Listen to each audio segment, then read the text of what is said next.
And we're back with another episode of Before You Buy, that show where we give you some straight up gameplay and our first impressions of the latest games releasing. As usual, it's me, Jake Baldino, and today we're talking about Ghost of Yotei. This is the follow-up to Sucker Punch's Ghost of Tsushima, which was a pretty kick-ass game. You might not call it a sequel because here, it's like a completely new adventure. It's in a different part of Japan, in a different time period, and a new main character. But it very much is the continuation of the gameplay ideas of Ghost of Tsushima. So I'll say that right off the jump. This is a bigger, meaner sequel. More to do, more cool stuff, more action, more world, more story. But it's not quite the smack in the face, holy cow, that the original Tsushima was. Like, it doesn't quite hit as hard the second time around. If you were looking for a complete revolution, a complete overhaul, you don't really get that here. It's more Ghost of Tsushima, but not in a bad way. Don't get me twisted. When I say more, I mean a lot more is put in here. And if you just wanted more, you might dig this, because I certainly have been. And the usual housekeeping, just so you know, I've been playing a review copy, and this footage was captured running on a PS5 Pro, and it is completely spoiler-free. I show some of the region biomes, but some of that discovery is half the fun, so I tried to keep it limited, and all the cutscenes are very early or small side stuff. Yotei takes place in the northern region of Japan, Ezo. You play as Atsu, a woman out for revenge after her family was murdered when she was a child by a group of murderous dudes called the Yotei 6.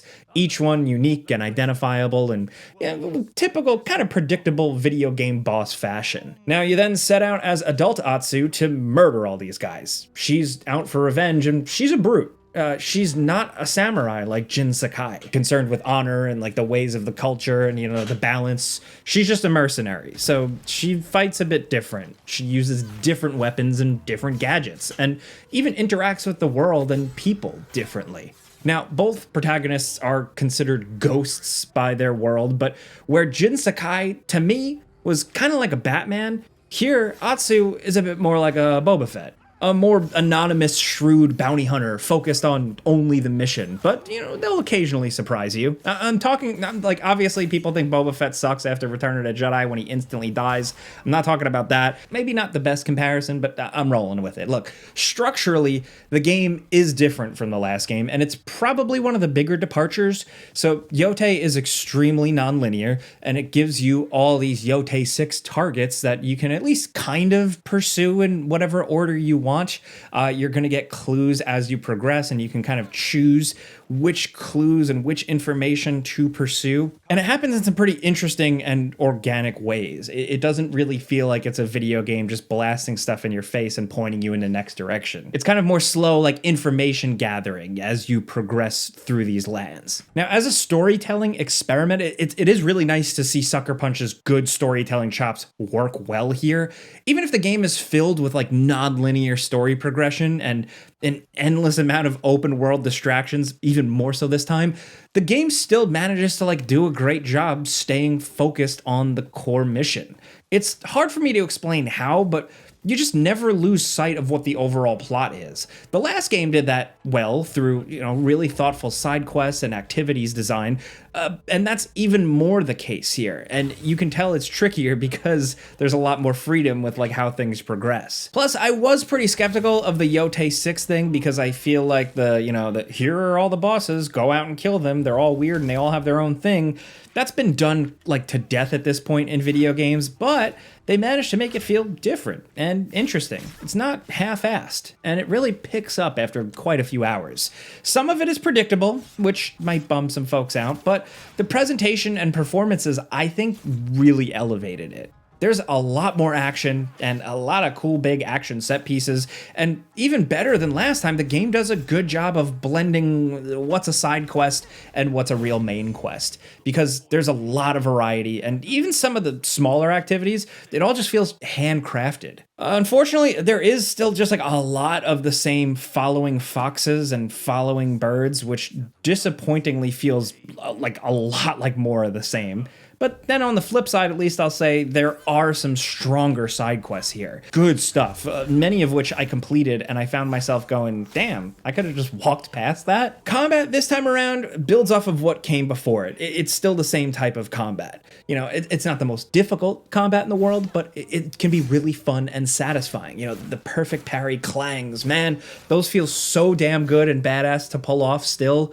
Doing face-offs and duels and chopping dudes' arms off still doesn't get old. Katana weapon stances are out here. That's it. And that really threw me off, to be honest. But it's replaced with different weapons. So more moves, more situational combat awareness is kind of needed, where you choose a weapon stance for a certain type of enemy with a certain type of weapon. Now you choose an entirely different weapon type against an enemy's weapon type. And they all feel fairly different. Katana, dual katana, odachi, spear. It makes for some good fun, especially because they all have their own nuances and their own spirit abilities and their own skill trees.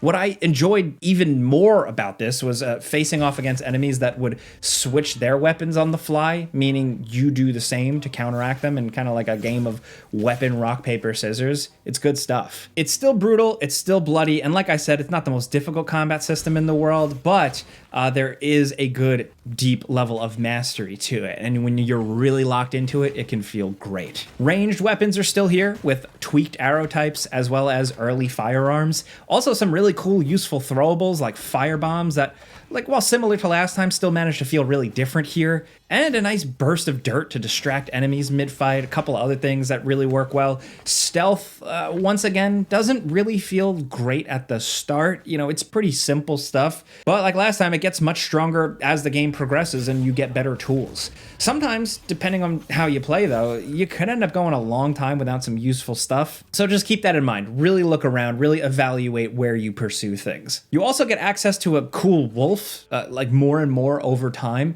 It kind of starts as a random occurrence, and it can be earned as a new game mechanic through exploring and pursuing side objectives. And the wolf is really awesome in a fight. It can save you as a kind of last stand mechanic.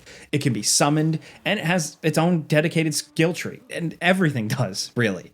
Armor and cosmetic progression is the same as the last game. There's a lot of ways to look in this game, like from a Ronin badass to a brute warrior to like a stealth person, like all that is here. And then of course there's still a photo mode to soak that all in too. You can camp anywhere and craft throwables and ammo. You can cook food for some buffs. And what I do like is that like the bow person, the armor person, and a map person for certain things, like they can actually come to you occasionally when you camp, and you can sort out your business then and there. It's not as much of a game changer as they kind of hyped it to be, but it is a nice touch, and the game just has a lot of those. Like Tsushima, it's just a kind of chill, contemplative game at times, with side objectives like the bird and fox stuff I mentioned earlier, but also the hot springs return and engaging in art. Haikus are out, but now Atsu paints landscape paintings through these chill little mini games, and also she can play her shamisen as opposed to a flute, and it's a little bit more involved. Tsushima touched upon the mythical elements, the fantastical stuff here and there, and Yotei continues that and does a bit more in some interesting ways I'm not going to spoil. The world feels significantly bigger this time around, though. The sense of scale and variety seems like a massive upgrade. Grasslands and fields are vast. Mountains are huge. And it helps just feel like a massively bigger world that you slowly piece together, following the wind to the next thing, but also getting distracted and just going on vibes. So that leads me to that. The game is gorgeous. The HDR implementation is great. The color palette is insane, and the foliage and atmospheric effects, they really are worth seeing in real time. Like, I'm not trying to be like a shill hype man or anything, but this game, like mainly environmental more than anything, looks incredible. It has high frame rate, high resolution, and ray tracing features or options, and it can do the ray tracing with 60 FPS on PS5 Pro. But with performance on base PS5, it also seems to run well. My only issues that I encountered overall in many, many hours was a glitch where my horse wouldn't spawn, which was fixed upon restart and only happened once. A little bit of clipping with clothing and stuff like that. Like some of the armor sets have little clipping issues with a cape or a sword poking through. And the occasional like lighting flickering glitch that was kind of annoying. Very sparingly though. Otherwise, pretty smooth sailing from my naked eye, at least. Also, the music is top tier. I actually think it might have topped the last game. The score, from like big to small and ambient exploration music, like all of it is really fantastic.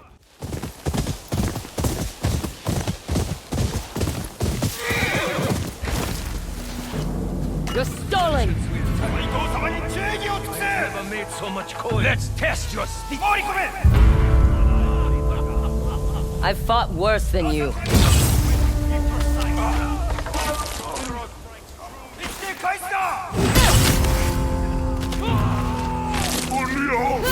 It can't be!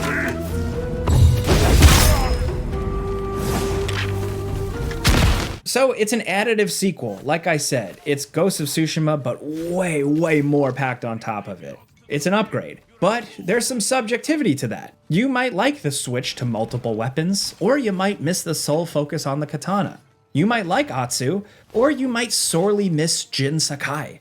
You might have wanted more Ghost gameplay, more of that, or maybe you wanted a bigger step forward, a real evolution and departure. Kind of like how they did with the main character, at least here. Either way, it's gonna be down to like what you want. What can I say for me personally? I was a bit skeptical, but I very quickly became heavily addicted to the game. Just like I was hooked on Ghost of Tsushima, and that's what I was hoping for. Much like that game, Yotei gets better the more time you put into it. The gameplay gets better and more empowering, and the story gets more dramatic. And there are some incredible performances here. The game, once again, can pull off effective storytelling, great direction, and moments that make you actually, I don't know, feel something, feel some emotion. Did I love the story as much as the first game? Not quite. It's a matter of taste. It's up to you, but it didn't top it for me personally. But it is still a hell of a lot of fun. Pretty simple video, honestly. More than I expected before I jumped in and started making it. But hey, that's a before you buy. You know how this goes by now. I give you some pros, some cons, and some personal opinion, and now I want to hear yours. There are a lot of opinions about this one already, so let me know what you're thinking, but also let me know what you think about the original Ghost of Tsushima. I enjoyed it. I thought it was decent, but like towards the later half of the game when it really picked up, that's when I truly fell in love. And then 100%ing it, that's when I realized it was like one of my favorite games. Let me know if you feel the same about the original. Let me know if you're looking forward to playing this new one. Either way, hit us up. And if you like this video and maybe it helped you out, maybe informed you at all, clicking the like button's all you gotta do. It really helps us out and we appreciate it. If you're new, consider subscribing because we put out videos every single day, man. But as always, thanks for watching and we'll see you guys next time.